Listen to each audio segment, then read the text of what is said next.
New big change coming, and I've talked a lot about this, is ETH yield, staking yield. It gives us a benchmark yield for the space. How are you guys thinking through that?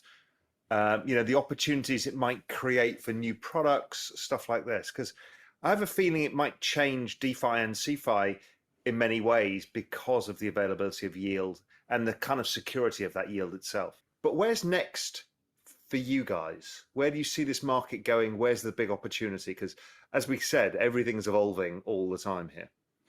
Short and midterm, we are in the process of, making our software infrastructure more robust. Not the most exciting thing to be talking about on podcasts, but it's terribly important, like revisiting the code, making it more scalable. And, this breaks from exuberance and excitement, gives us the opportunity to work on that, where you're not constantly pressured to be delivering new products, to onboard new assets, stuff like this. So a little bit of house cleaning.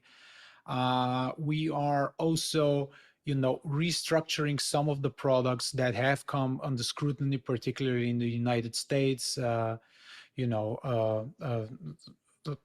competitor, for lack of a better term, of ours, BlockFi, they had a settlement with the SEC, which gave clear guidance as to how the Securities and Exchange Commission would like to see yield products, earn interest products be registered and operated in the United States.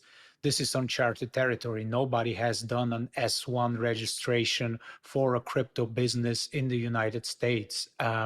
So, that takes a lot of time, just restructuring some products that we had rolled out and had to roll back so that we can ensure a compliant and sustainable offering given the new clarity that we have received. So we're working on that.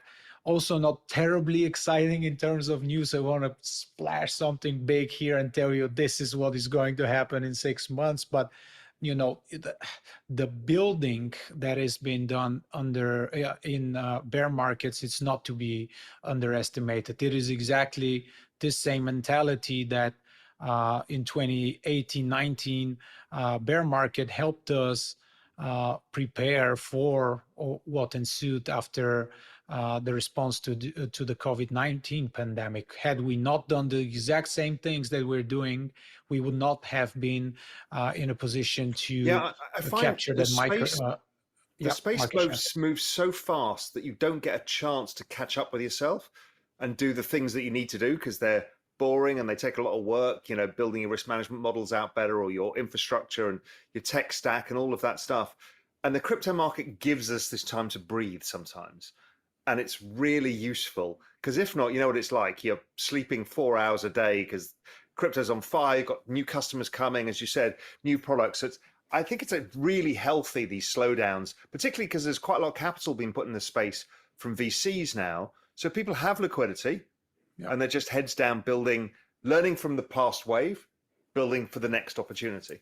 Unfortunately, we are in a situation where we like to think of crypto as, sovereign, definitely outside the, or we were hoping it's outside the realms of and the whims of what the Federal Reserves and the central banks are doing.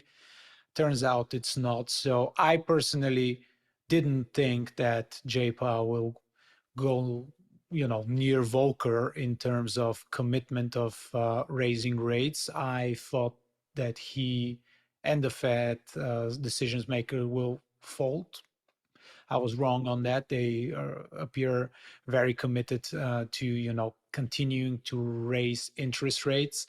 And in the short term, this is something that will weigh heavy on the markets. I think there's no way around that. We talked about the three influxes of funds and potential rallies that have dried up.